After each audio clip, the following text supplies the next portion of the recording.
Muijanukutus-podcast tarjoaa jämäkkää, mutta lempeää puhetta unettomuudesta sinulle, joka olet jo kokeillut lähes kaikkea ja jonka voimat alkavat olla vähissä. Kuule tässä bonusjaksossa yhden ex-unettoman selviytymistarinan, josta saat toivottavasti eväitä omaan matkaasi kohti parempaa unta. Minä olen Katia Uusikartano. Ja minä olen Päivi Karhu. Ja tämä on Muijanukutus! Lämpimästi tervetuloa Muijanukutus-podcastin vieraaksi, Liisa. Kiitos paljon. Kiva, kun pääsit tulemaan. Joo, ihan ensin kertoisitko sä meidän kuulijoille, että mistä sun unettomuus oikein sai alkunsa ja milloin? Joo, mun tarina on ehkä hieman erikoinen, koska mä aloin kärsiä unettomuudesta 15-vuotiaana. Ja mä lopetin nukkumisen seinään.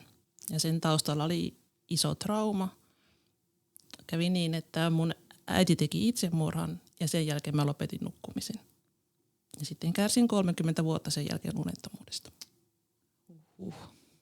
Se on jopa paljon pidempi aika, mitä mulla ja Päivillä eli 30 vuotta ja todella traumaattinen tapahtuma siellä just herkässä iässä silloin, kun nuori etsii sitä omaa identiteettiään. Kerro vähän, että miten siitä sitten elämä jatkui ja miten sä nukuit sen jälkeen? Saitko apua, terapeuttista tukea tai määrättiinkö sulle unilääkkeitä kenties? No silloin ihan alussa en saanut mitään apua, mikä oli aika yllättävää. Ja mä koin silloin ihan aluksi, mä koin harhoja, koska mä en nukkunut ollenkaan. Mutta se, ne harhat sitten päättyi siihen, kun äiti haudattiin, niin sitten en enää nähnyt harhoja. Mutta silloin nuorena mä en pystynyt nukkumaan ollenkaan öisin. Että jotenkin siitä yössä tuli niin pelottavaa. Joo. Mutta mä jotenkin kompensoin sitä sillä, että mä nukuin päivisin. Ja sitten mä vaihdoin iltalukioon. Ja yliopistossa meni myöskin aika hyvin, koska siellä pystyi tekemään sillä että meni myöhemmin luennolle. Aivan. Niin tavallaan se nuoruus meni sillä ok. Ja Joo. muutenkin silloin nuorempana pärjäs vähemmällä unella. Mutta sitten kun mä valmistuin ja piti mennä töihin, olla töissä 8, niin ei voinutkaan enää päivisin nukkua, niin sitten ne ongelmat tuli sieltä esiin. Joo. Miten sä sitten siitä selvisit? No, niistä työpäivistä? Vaihtelevasti. Että itse asiassa mä paloin 3 kertaa loppuun. Et mä oon erityisopettaja, ne päivät on aika hektisiä ja välillä on tosi kuormittavia tilanteita ja pitäisi olla aina sen tilanteen tasalla. Niin se työ yhdistettynä siihen, että jos ei ollut nukkunut ollenkaan edellisenä yönä, niin se oli aika hurja yhdistelmä. Todellakin, joo. No mites silloin, käytitkö sä esimerkiksi unilääkkeitä tai mitä kaikkea sä kokeilit niiden vuosien aikana unettomuuden hoitoon? No työterveydessä mulle määrättiin erilaisia unilääkkeitä. Mä nyt kokeilin niitä, mutta ne ei sopinut. Mä kokeilin mirtazapinia ja ketipinoria, mutta kumpikaan ei sopinut mulle, että mä sain niistä tosi hankalia sivuoireita. Ja sitten mä koin, että kun mä käytin niitä unilääkkeitä, niin mä olin seuraavana päivänä pahemmassa tokkurassa kuin silloin, jos mä olisin valvonut koko yön. Niin sitten mä koin, että niistä ei ollut mulle apua. No sitten mä hyvin monenlaisia eri asioita, niin kuin joogaa, meditaatiota, mindfulnessia, rajojen asettamista, rentoutumista, palautumisen keskittymistä.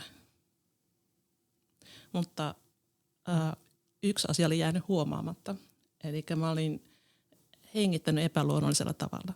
Ja se oli tavallaan se äidin itsemurha. Se trauma oli jäänyt mun kehoon. Joo. Ja sitten mulla oli jäänyt semmoinen, että mä tavallaan hengitin edelleen niin kuin mä olisin ollut jossain hätätilanteessa. Että mä hengitin liian nopeasti ja sitten mä hengitin liian ylhäällä täällä niin kuin rintakehällä. Joo. Niin se sitten tavallaan mun keho lähetti aivoille koko ajan semmoista viestiä, että hätä. Mm-hmm. Ja sen takia sitten sympaattinen hermosto oli niin kovilla kierroksilla, että mä en pystynyt yöllä rauhoittumaan. Joo. Miten sä oivalsit tämän? No mä oivalsin sen viime syksynä. Mm-hmm. Opiskelin Yoga Teachers Collegeissa hengitysvalmentajaksi ja opin sen ensimmäisen koulutuspäivän aikana. Mun kouluttaja on tämmöinen amerikkalainen Lucas Rockwood ja mua naurattaa se, koska hänellä oli niin hyvä sanonta, mutta hän sanoi, että many people breathe like they were in the middle of a car accident. Oli sillä, no se oli juuri niin kuin minä. Aivan. Ja siitä mä sitten niin kuin ymmärsin, että se mun tapa hengittää oli se ihan keskeinen niin kuin, siinä, että mun hermosto oli tosi pahasti epätasapainossa siis silloin. Joo. No tuliko sulle koskaan, jos mennään vielä vähän ajassa taaksepäin, niin niiden 30 vuoden aikana sellaista oloa, että mitä jos mä en koskaan selviä tästä unettomuudesta? Vai tiesitkö sä, että joku keino tähän tulee vielä löytymään jonakin päivänä?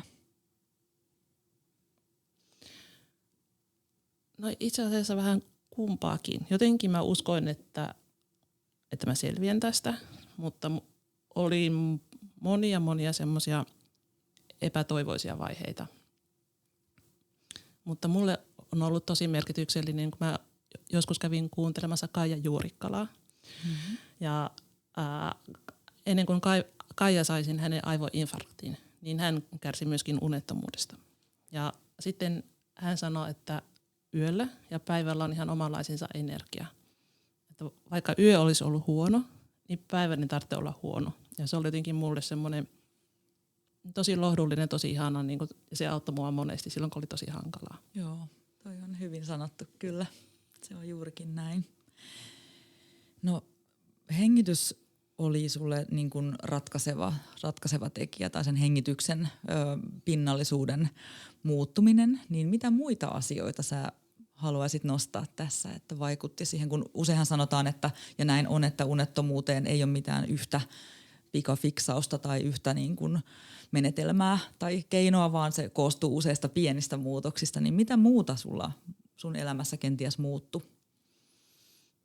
No, oikeastaan mulla muuttui, voisin palata sen verran taaksepäin, että pari vuotta sitten mulla oli semmoinen tosi iso kriisi elämässä. Mä kävin tosi lähellä kuolemaa ja yhden viikonlopun aikana menetin 2,5 litraa verta ja olin sairaalassa ja oli niinku, no se oli hyvin pelottavaa. Niin silloin määrättiin sitten nukahtamislääkkeitä Stilnoxia. Ja se oli oikeastaan semmoinen, että sitten mä niin kun mä olin aina ajatellut, että mun keho ei vaan pysty nukkumaan.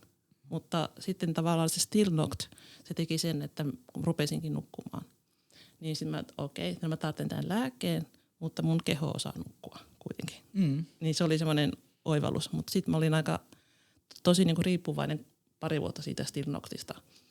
Ja myöskin mun toleranssi kasvoi aika kovaksi, että se ei enää, niin kuin se yksi tabletti ei riittänyt, vaan sitten mä nousin joskus ylös ja piti ottaa toinen tabletti. Ja sitten mä täysin, että ei hitsiläinen, että mä en halua olla niin kuin ikuisesti koukussa näihin nukahtamislääkkeisiin.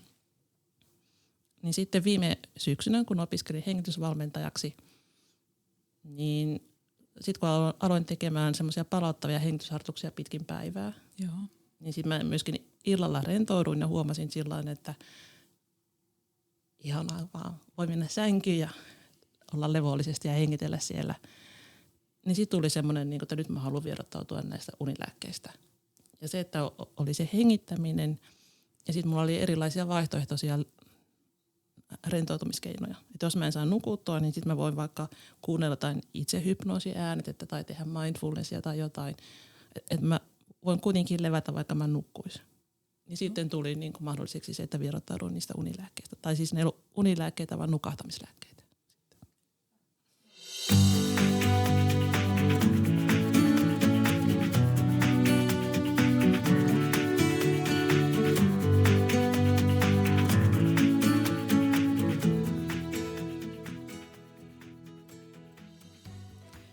No mitäs nyt sitten aikuisiällä, niin ootko sä käsitellyt esimerkiksi terapiassa tätä äidin itsemurhaa tai sitten sitä verenvuotokohtausta, jonka sait sitten myöhemmin?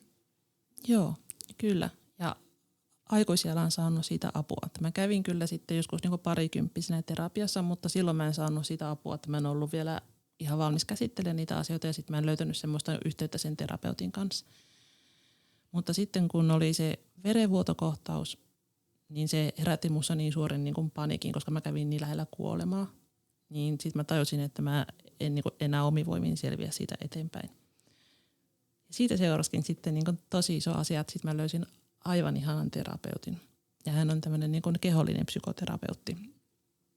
Ja mä kyllä niin kuin suosittelen omasta kokemuksesta, että jos on joku isompi trauma, niin kannattaa hakea itselleen hyvä terapeutti. Että mä oon löytänyt semmoista turvallisuuden tunnetta olla omassa kehossani.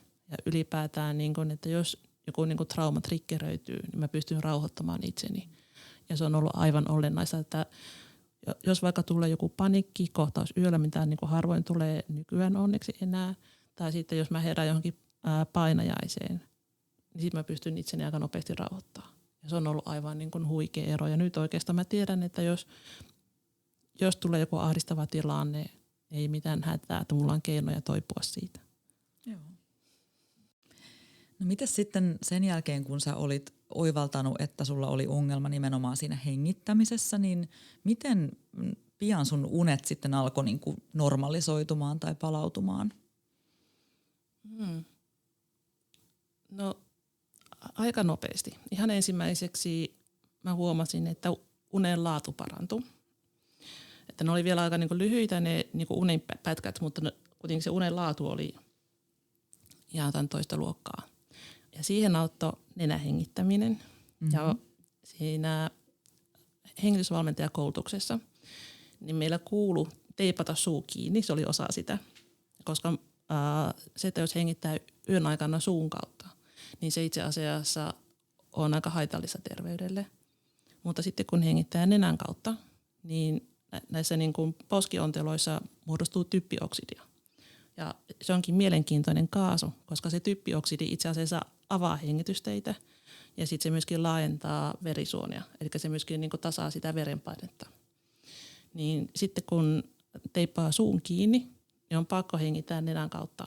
Niin sitten mä huomasin, että se unen laatu alkoi parantua, koska niin kuin oli hengittänyt yön aikana nenän kautta. Joo. Mittaatko sä muuten sun unen laatua jollain mittarilla vai huomasitko sen vaan ihan olosta ja energiatasosta?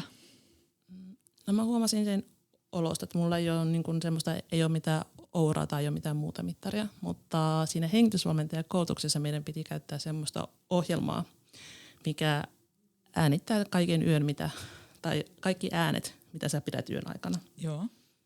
Ja ilman teippiä se oli aika hurjaa kuunneltavaa. Mä sanon, että olin lajini viimeinen dinosaurus. Mutta en ihmettele, että miksi se unenlaatu oli niin huonoa. Mutta sitten kun teippasi suun kiinni, niin sitten kuuli siitä nauhoituksesta, että itse asiassa sen niin kuin hengitys kulki vaan nenän kautta. Kuului vaan semmoinen niin kuin tasainen hengitys. Joo. Se oli ihan huikea. Ja sitten myöskin hengitystiheys laski ihan merkittävästi. Aika simppeli niin kuin menetelmä tai kikka, jota moni ei varmaan tiedä.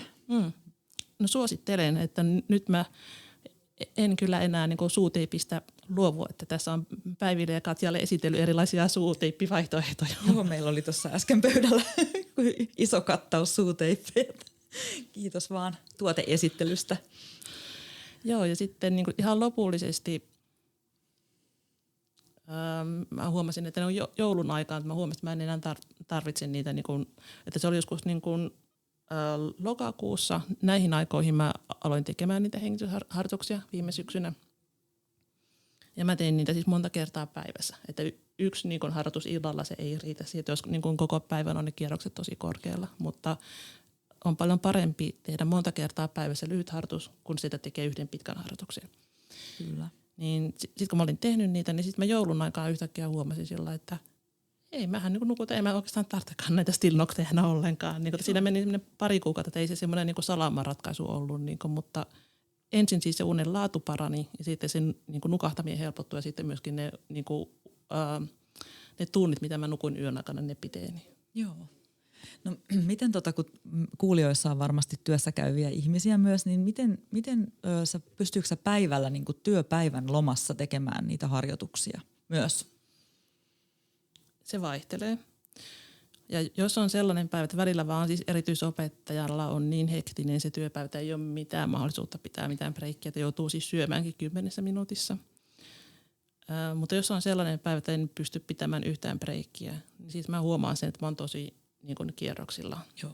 Ja sitten on semmoinen, suomeksi puhutaan, että on ylivirittynyt, mutta tällä mun hengitysvalmentajakouluttaja Lukas Rockwoodilla on siihen parempi, tai mun mielestä niin kuin kuvaavampi ilmaisu.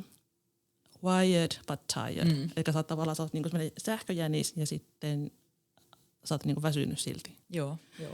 Niin jos on semmoinen päivä, niin se on niin kuin tosi hankalaa se palautuminen, mutta sitten niin mä pyrin siihen, että mä voin pitää niitä semmoisia vaikka 3 tai 5 minuutin semmoisia ihan niin kuin hengitysharjoituksia.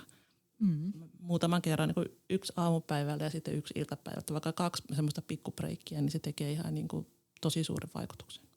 Joo, sen pitäisi kyllä ehtiä vaikka melkein missä tahansa työssä. Ei nyt ihan kaikissa, mutta se ei oikeasti vaadi sen enempää. 3-5 minuuttia, niin iso merkitys. Joskus voi mennä vessaan, jos ei ole mitään muuta paikkaa, niin mä sanon, menen nyt vessaan. Todellakin. Joo, kyllä. Perheenäidit myös harrastaa sitä. Itsekin joskus. No Liisa, miten sä sitten nukut nykyään ja onko sulle tästä 30 vuoden unettomuusajasta jäänyt jotain semmoisia peikkoja vielä elämään?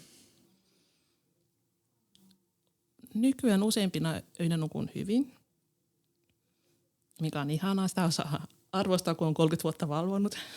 Todellakin. Mutta joskus, jos tosiaan se palautuminen jää heikolle, niin sitten tulee semmoista, että en herään liian aikaisin. Mutta nyt mä en enää sitä ahdistu.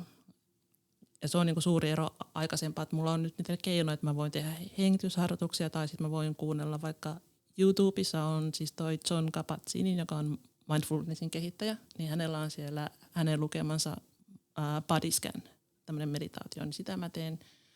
Tai sitten jotain meditoin tai teen jotain, kuuntelen esim. Marisa Peer on tämmöinen englantilainen hypnoterapeutti, niin hänellä on tämmöisiä itsehypnoosiäänitteitä. Niin jotain, että mä kuitenkin niin kuin lepään siellä sängyssä, että mä en nouse sieltä ylös, vaan mä lepään siellä sängyssä. Ja mä saan kuitenkin sinne aamuun asti, mä saan levätä ja joko nukun tai sitten lepää jollain toisella tavalla. Niinpä, joo. Ja suurin ero on siinä, että ei huolestu enää siitä, että tulee niitä huonompia öitä välillä. Joo. No ihan tähän lopuksi sitten, niin olisiko sulla antaa meidän kuulijoille vielä jotain vinkkejä tai viestejä unettomuudesta selviytymiseen tai ylipäänsä nukkumiseen? No joo. Itse asiassa mä oon tässä tämän syksyn aikana opiskellut itse univalmentajaksi Katjan koulutuksessa ja tehnyt aika paljon harjoitusvalmennuksia asiakkaiden kanssa. Ja se, mikä siellä on niin kuin noussut kaikilta yhteisenä nimittäjänä, niin on se palautuminen. Se on se palautuminen. Ja se jotenkin voi olla niin kuin aika yksilöllisiä ne asiat, mitkä ihmisiä kuormittaa. Ja toisaalta sitten niin kuin ne, että miten se palautuminen tulee mahdolliseksi. Mutta se on niin kuin mä tuossa aikaisemmin niin kuin sanoin, että on niitä palautumishetkiä jos pitkin päivää, eikä pelkästään illalla. Niin se on jotenkin tosi tärkeää. Ja se, mitä mä haluan kuulijoille sanoa, niin se, että vaikka unettomuutta olisi kestänyt pitkään, vaikka 30 vuotta, niin kuin mun tapauksessa, niin aina on mahdollista toipua. Juuri näin. Kiitos Liisa tosi paljon, että pääsit tänne Muija Nukuttajien vieraaksi ja hyviä unia jatkossakin. Kiitos paljon.